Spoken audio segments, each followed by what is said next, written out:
Dalam seri yang ke-12 ini didukung oleh para pemain Hari Aki sebagai Empu Hanggareksa, Asdi Suhastra sebagai Empu Ranubaya, Ferry Fadli sebagai Arya Kamandanu, M. Abud sebagai Arya Dwi Pangga, Eli Panca sebagai Nyi Rongkot, Lili Nur Indasari sebagai Nari Rate, Yuli sebagai Palastri, dan Nusri pembawa cerita. Selamat menikmati.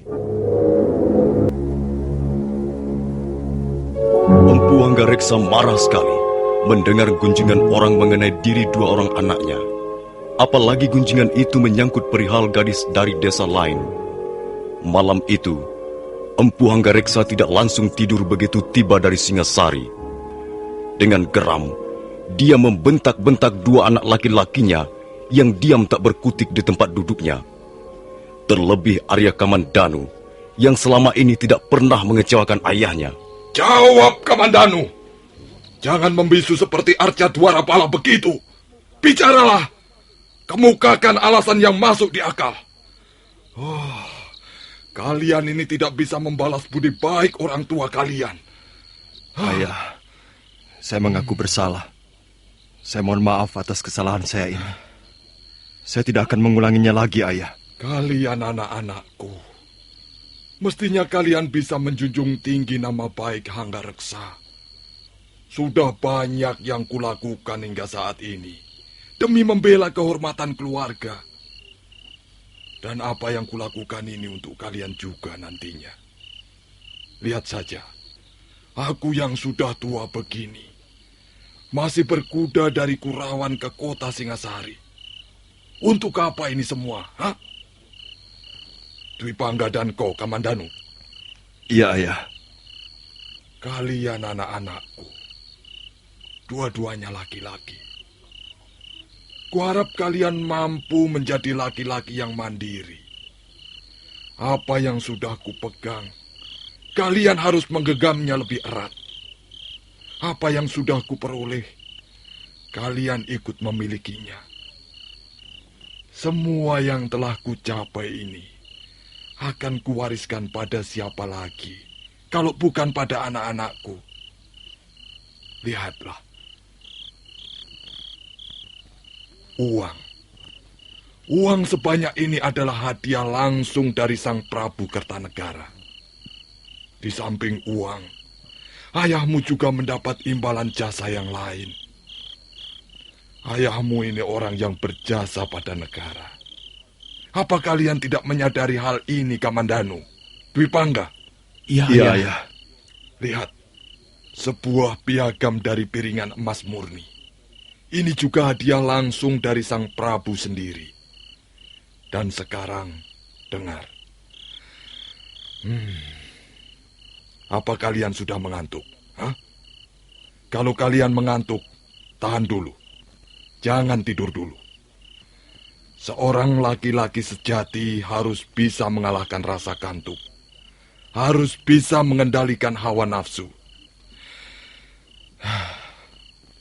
Coba, berapa hari ayahmu ini meninggalkan Kurawan sejak kedatangan Tuan Pranaraja dulu?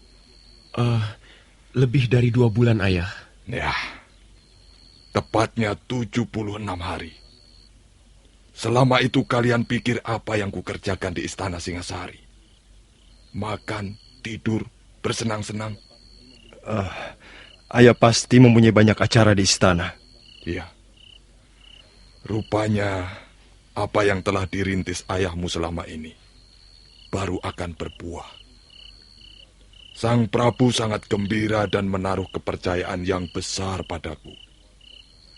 Di samping uang dan tanda penghargaan yang lain, ayahmu ini juga diberikan kedudukan penting. Hanggareksa sekarang sudah bisa memasuki kehidupan kalangan Istana Singasari. Kalian harus ikut gembira, anak-anakku. Ayahmu sekarang bukan lagi tukang pandai besi murahan, tapi sudah diangkat menjadi empu Istana Singasari. Segala hal mengenai senjata pusaka yang dikelola pemerintah Singasari adalah menjadi tanggung jawab ayahmu. Bukankah ini suatu kenaikan pangkat yang istimewa? Tentu saja kami ikut merasa gembira mendengar berita ini, Ayah. Ya, tapi ikut gembira belum cukup, anakku. Kalian juga harus ikut memelihara apa yang sudah kuperoleh dengan susah payah ini. Mulai sekarang kalian harus hidup dengan tuntutan lain. Yalah, kalian diwajibkan memelihara citra baik, nama baik, dan kehormatan orang tua kalian. Kalian tidak bisa berbuat semau-mau kalian lagi dengan bermain perempuan. Dwi Pangga, perhatikan ini. Jagalah nama baik orang tuamu ini. Dan kau pun demikian pula Kamandanu. Jangan mengecewakan harapan ayahmu. Dengar ini Kamandanu. Kita bekerja sama dengan baik untuk kita-kita juga. Kita bisa membumbung tinggi atau sebaliknya jatuh dan hancur berkeping-keping.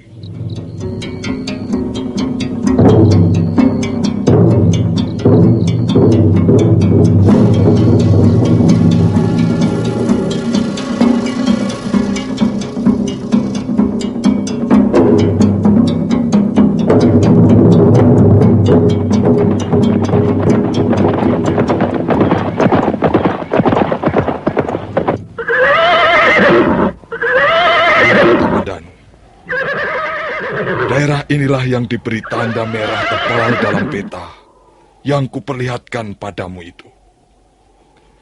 Kau juga harus memperhatikannya, Dwi Pangga. Iya, Ayah. Dwi Pangga, kau masih sibuk memikirkan perempuan? Hah? Gadis mana lagi yang sekarang sedang bercokol di kepalamu? Hah? Tidak, Ayah. Saya tidak memikirkan siapa-siapa. Saya sedang mengagumi daerah ini. Indah sekali. Daerah ini bukan hanya indah untuk dipandang mata, tapi juga mempunyai masa depan yang cerah untuk kita. Lihat gugusan bukit di depan itu. 1, 2, 3. Ada 5 bukit seluruhnya. Bukit-bukit gersang itu sekarang sepertinya tidak ada apa-apanya. Tapi sebenarnya di dalam gundukan tanah itu tergandung harta benda yang tak ternilai harganya. Maksud Ayah? Menurut peta yang dibuat oleh seorang ahli tanah, bukit-bukit yang kusebut tadi mengandung biji-biji logam yang cocok sekali untuk diolah menjadi senjata. Dan kelak kita akan menggali bukit itu, Ayah? Iya, kita akan menggalinya. Kita akan memungut logam-logam itu untuk diolah menjadi senjata. Kukira hasil yang akan kita peroleh tak akan habis untuk dimakan 7 turunan. Nah, siang ini. Iya. Matahari sudah agak tinggi. Semalam aku susah tidur, Bi. Itu karena terlalu lelah, Ngger. Beberapa hari ini Bibi lihat Angger berkuda bersama Ayahanda. Aku bosan, Bi. Aku mau pergi sebentar. Apa tidak menunggu Ayahanda pulang, Ger? Nanti dicari-cari. Ayahanda pergi kemana, Bi? Bibi kurang tahu. Pagi-pagi Ayahanda Hanggareksa sudah bangun, mengambil kuda, lalu berkuda ke arah sana. Beliau berpesan Angger berdua agar di rumah saja. Ayahanda tidak lama.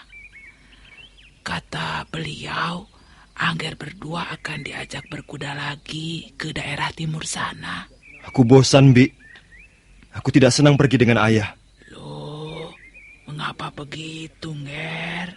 Ayah hanya memikirkan harta benda, pangkat, kedudukan, dan hidup mewah di kalangan istana. Ayah sama sekali tidak sudi berpaling ke arah kami anak-anaknya, Bi. Loh, Nger, bukankah apa yang dilakukan Ayahanda sekarang juga untuk Angger berdua? Aku tidak percaya ayah bekerja untuk kami. Buktinya, kami tidak pernah ditanya apa keinginan kami. Ayah hanya berkata kau berbakat ini atau kau berbakat itu. Nah, bekerjalah sebaik-baiknya. Ayah akan menopang sarananya. Tapi, Ger, tak ada orang tua yang ingin membuat anaknya susah dan menderita. Ini sudah hukumnya, Ger. Ayah hanya dipenuhi rasa khawatir. Itu yang aku tahu, Bi. Ayah khawatir kami susah, kami hidup menderita dan gagal. Lalu ayah berusaha mencetak kami sesuai apa yang diyakininya. Bukankah dengan menempuh cara seperti itu, justru orang tua telah menanam bibit penderitaan pada diri anak-anaknya? Jangan begitu, Ger. Nanti kalau ayah Anda mendengar, bisa-bisa Angger kena marah besar. Sudahlah, Bi. Aku merasa sumpek di rumah ini. Aku mau mencari angin segar di luar.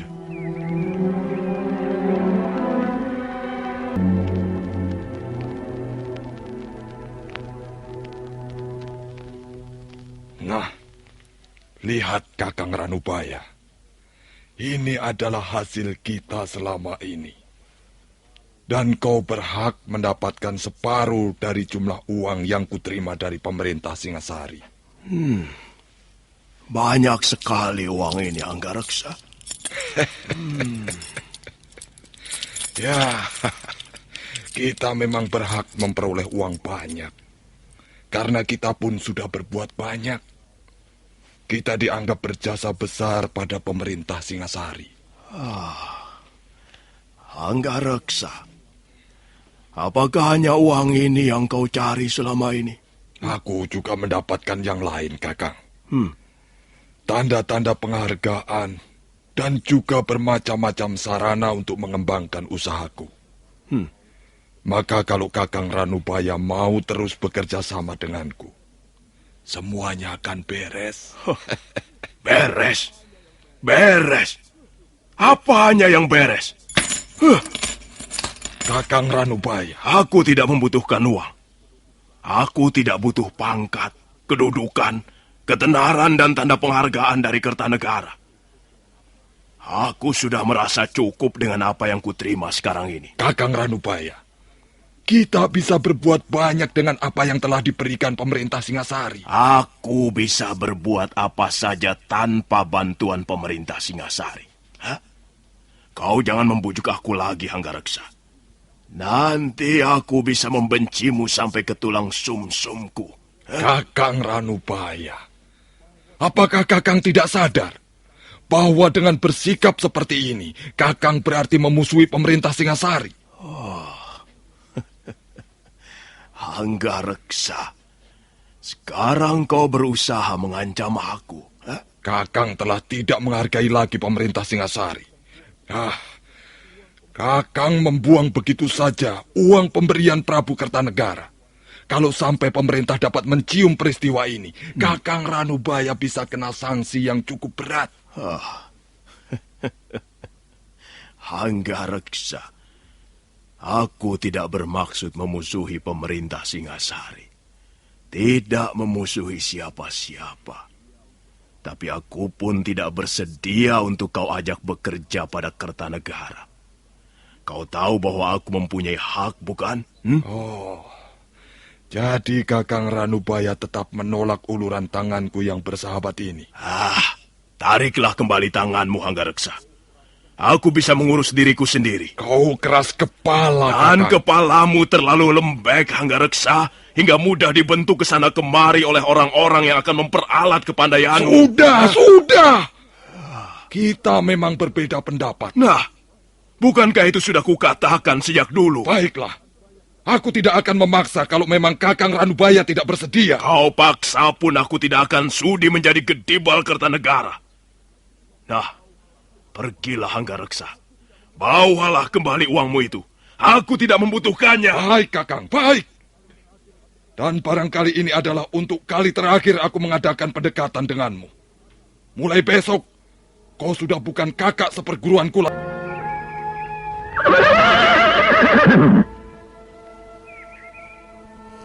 Kaukah yang bernama Arya Kamandanu? Iya? Ada apa? Aku sahabat Narirati, namaku Palastri. Kalau kau mau mengajakku bicara tentang Narirati, maaf, Aku tak bersedia melayanimu. Jangan begitu. Narirati merasa sangat berdosa padamu. Beberapa hari ini dia kelihatan sangat murung. Tubuhnya kurus dan matanya cekung karena kurang tidur. Mestinya dia tidak perlu merasa berdosa padaku. Aku tahu apa yang dirasakannya karena aku sahabatnya yang paling dekat. Narirati sebenarnya masih menaruh cinta padamu. Sudahlah, sandiwara lelucon ini sudah tidak lucu lagi. Layar sudah diturunkan dan para penonton sudah bubar. Jadi, kau tidak sudi menolongnya? Aku tidak pantas menolong seorang gadis yang kecantikannya bagaikan bidadari. Kalau begitu, kau sebenarnya tidak mencintainya. Kalau kau mencintainya dan cintamu itu tulus dan suci, kau pasti mau menolongnya. Narirati hanya membutuhkan pertemuan denganmu, walaupun sekejap mata. Kukira hal itu tidak sulit untuk kau penuhi, Arya Kamandanu. Mengapa dia tidak minta tolong pada Kakang Dwi Pangga? Ini persoalannya denganmu, bukan dengan saudara tuamu. Hanya kau yang bisa menolongnya untuk menyelesaikan masalah ini. Tapi, kalau kau keberatan, ya sudahlah. Asal jangan kau nanti menyesal kalau sampai terjadi apa-apa atas diri sahabatku itu. Oh, tunggu. Kamandanu, kalau kau akan menemuinya sekarang, pergilah ke tepi padang ilalang.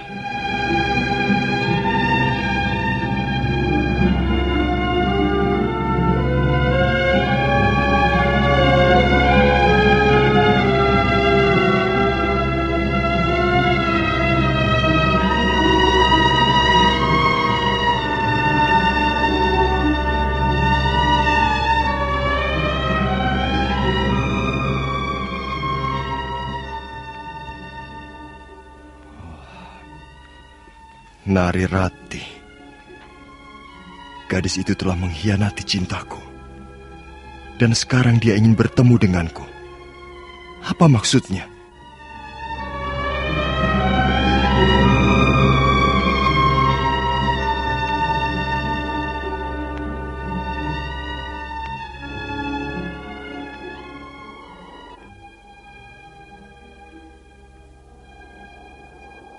Ratih.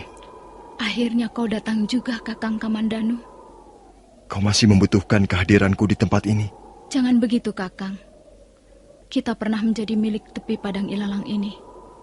Kita pernah menjalin hubungan dengan akrab dan manis di tempat ini.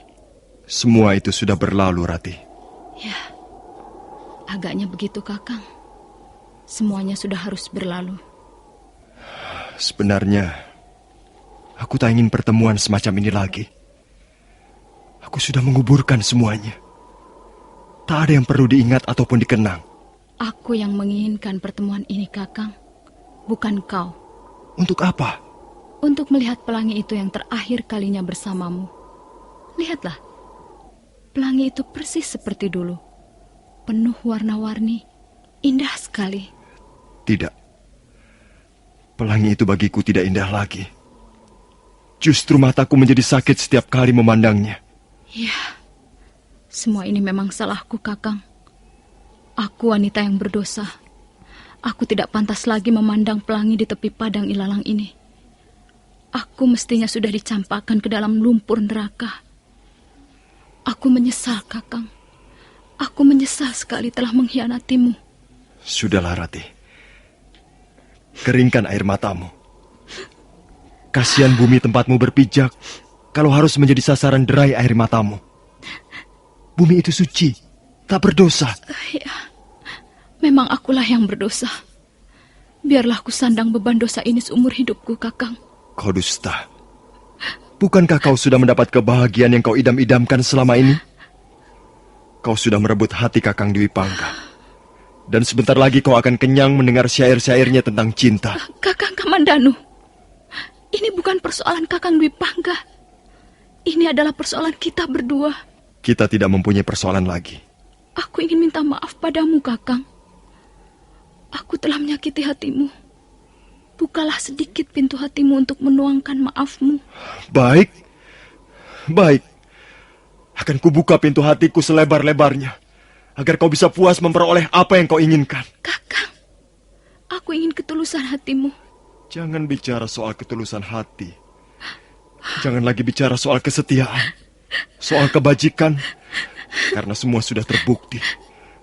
Kau sudah mengkhianati cintaku. Jadi Kakang tidak sudi memaafkan aku. Mengapa kau tidak mau berkaca, Narirati? Apa karena merasa dirimu paling cantik, lalu kau tidak membutuhkan lagi sebuah cermin? Kata-katamu terlalu menyakitkan, Kakang. Perbuatanmu bahkan lebih menyakitkan. Perempuan lacur, wanita murah. Oh, Kakang Kamandanu. Kukira kau seorang laki-laki yang bijak.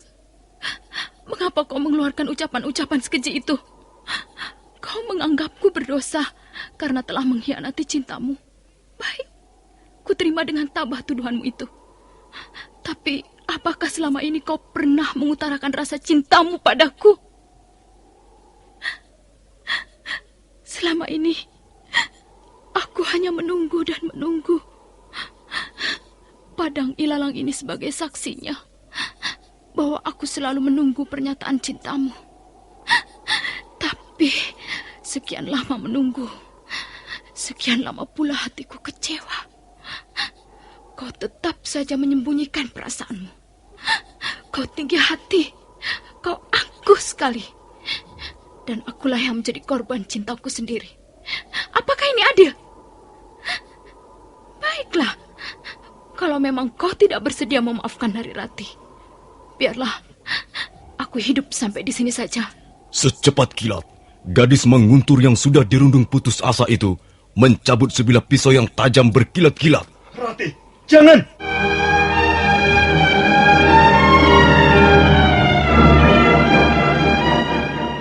Arya Kamandanu terkejut sekali. Sama sekali dia tidak menduga bahwa Narirati akan berbuat senekat itu. Nah, para pendengar sekalian, bagaimana kisah selanjutnya? Apakah Narirati akhirnya harus mati di ujung pisaunya sendiri? Silakan mencari jawabannya dalam seri berikut. Sampai jumpa.